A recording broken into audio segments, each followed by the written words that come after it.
Some people say that attachment style is bullshit, and all that exists is how much or how little somebody actually likes you. Now, I've been a dating coach for about 8 years, and I can tell you that attraction is very, very real and it applies to everybody. And it really has to do with supply and demand.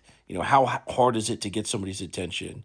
And there's some other factors, right? It's like, how good are you at being charismatic? Do you fit somebody's, physical blueprint or not? These kind of things.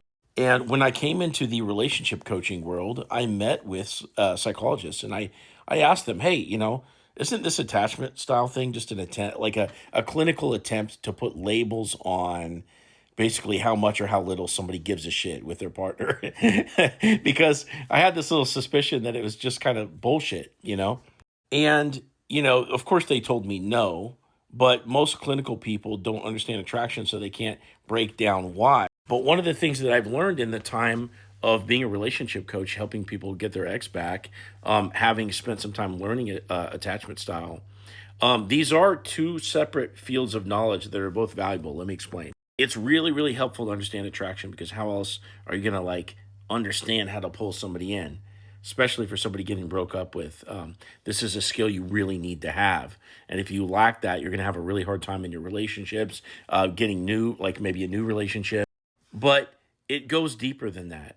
And what the attachment style researchers and people that make content about what they know that, let's say, the average pickup artist doesn't know is that the way people get wounded throughout their life affects how they show up in conflict and how they show up in the relationship.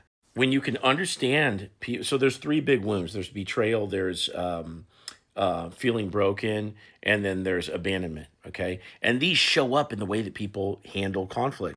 So if you wanted to make a claim like attachment style is bullshit, you would have to explain the fact that like all dismissive avoidance have this common sort of emotional neglect or like a latchkey kid type childhood where they didn't really have anybody doing anything for them emotionally. So there are real correlations between how people show up in conflict, what their wounds are, and the problems that happen in relationships.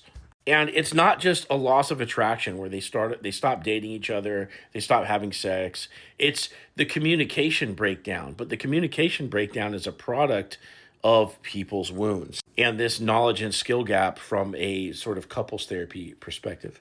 So at the end of the day, attachment style is very, very real, and there's a lot to be learned there, and so is attraction.